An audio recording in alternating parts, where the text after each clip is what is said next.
Est-ce que c'est la première fois que je fais une vidéo sans faire de texte? Oui. Est-ce que je pense que je vais galérer? Oui. Mais est-ce que je vais quand même tourner et sortir cette vidéo? Oui.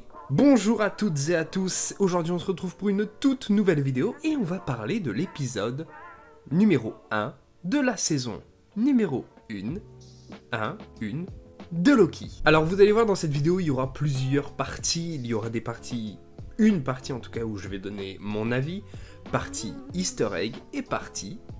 Ah, peut-être que ceux qui suivent la chaîne commencent à me connaître, une partie théorie. Alors déjà je vais donner mon avis.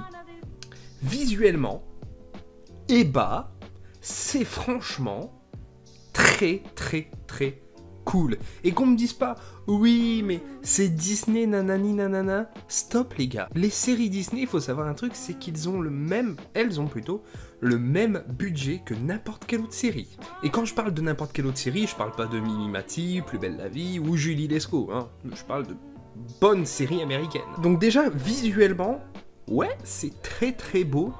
C'est pas très recherché, franchement. C'est des décors qu'on a déjà vus dans plusieurs films, plusieurs séries, plusieurs jeux vidéo, plusieurs œuvres. Mais, bah, ça n'empêche que c'est quand même très cool à regarder. Et franchement, j'espère que ça va continuer comme ça tout le long de la série. Parce que franchement, comme j'arrête pas de le dire, c'est très beau. Niveau scénario... Bah franchement, ça nous présente des trucs assez compliqués puisque ça nous explique qu'il y a du multiverse sans en avoir, qu'il y a plusieurs temporalités sans en avoir. Voilà, ça nous présente des trucs assez compliqués, mais au final, c'est tellement bien expliqué que on a compris. J'ai beaucoup aimé aussi la relation entre Mobius et Loki, qui sont un peu... le chat et la souris, quoi. Tom et Jerry, Titi et Gros Minet, des trucs comme ça, vous voyez. Franchement, j'ai assez bien aimé cette relation, en tout cas.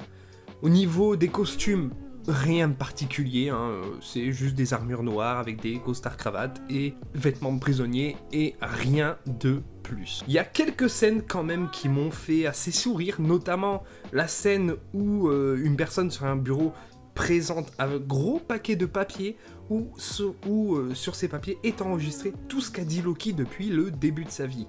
Et bah plus Loki va parler dans cette scène et plus de choses vont s'imprimer.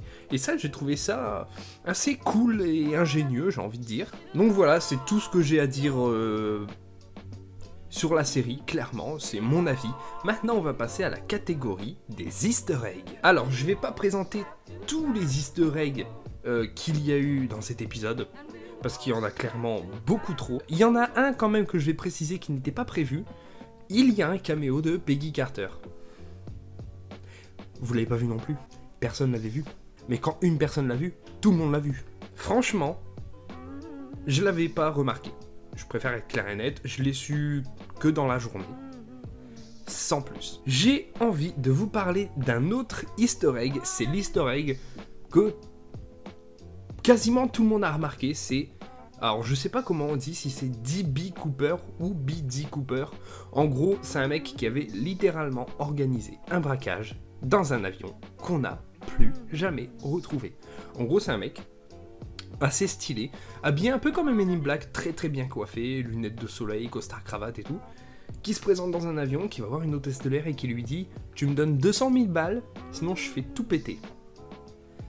Il a eu ces 200 000 balles, il a sauté en parachute de l'avion, et on ne l'a plus jamais retrouvé. L'histoire, ça doit faire 30, voire même 40 ans qu'elle est sortie, et rien sur D.B. Cooper, sur Cooper. Là, dans la série, on nous dit que, bah en fait, Cooper, c'est Loki. Et si on l'a pas retrouvé, c'est parce qu'il s'est barré avec le Bifrost, comme vous voulez. Là, je vais vous parler d'un dernier easter egg, c'est au tout début de l'épisode, quand Loki arrive dans un désert en Mongolie, je crois.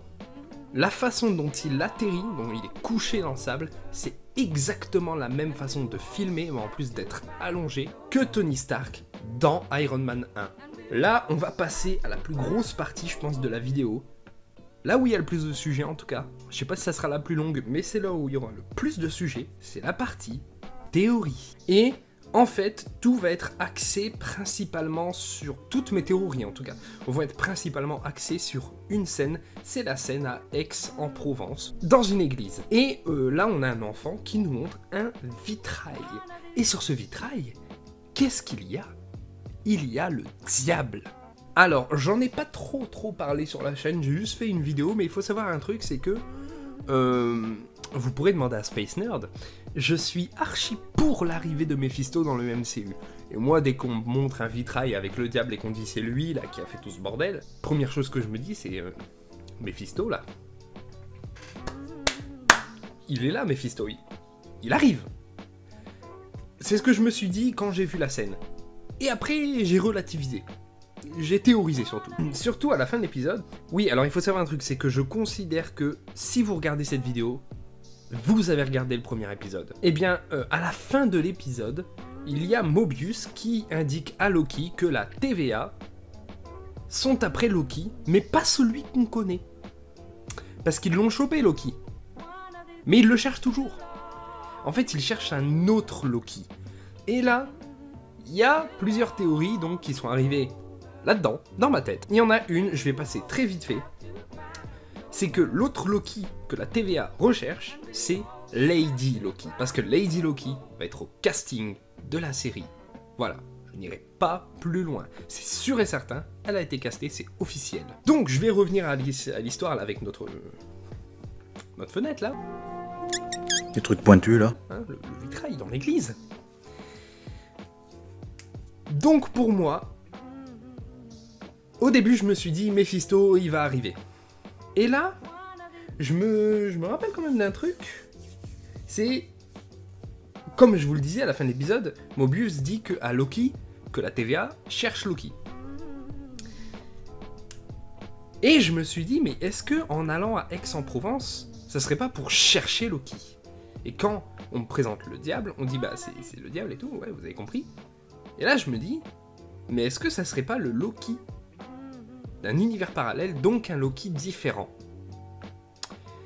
Et est-ce que Loki n'aurait-il pas en fait le rôle de Mephisto? Sans être Mephisto, mais je veux dire, il aurait la même importance, il aurait les mêmes objectifs, tout ça. En fait, vous prenez Mephisto, mais vous mettez Loki à la place. Voilà. Je me suis dit, pourquoi pas? Mais ensuite, il y a un truc qui m'a un peu chiffonné, c'est que le gamin, il présente un paquet de chewing-gum bleu. Avec un démon, avec une tête blanche dessus. Et il lui dit, bah, c'est le diable qui a foutu le bordel, qui m'a donné ça. Et là, je suis en train de me dire, mais est-ce que ça serait pas plutôt Nightmare?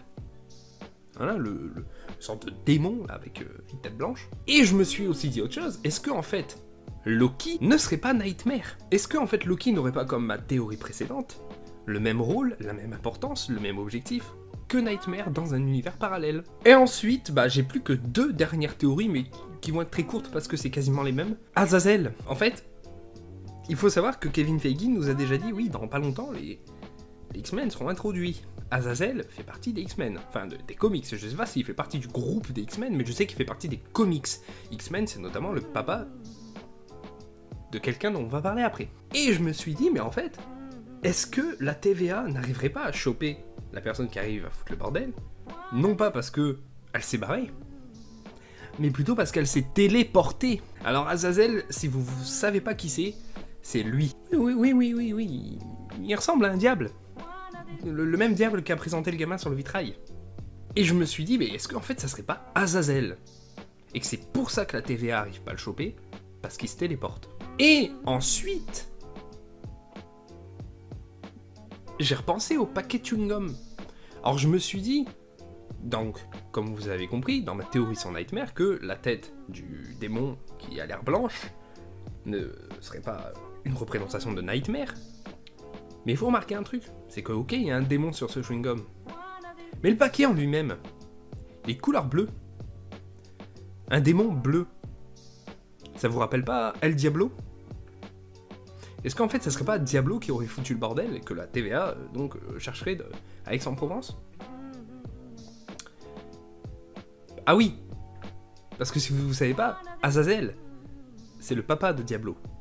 Donc voilà, cette vidéo est terminée. Alors, Des fois j'ai peut-être eu des hésitations pour parler, mais comme je vous ai dit, c'est une vidéo qui n'a pas été écrite.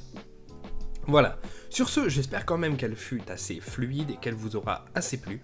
Et sur ce, à bientôt tout le monde. Abonnez-vous à la chaîne, laissez un pouce bleu, ça fait toujours plaisir.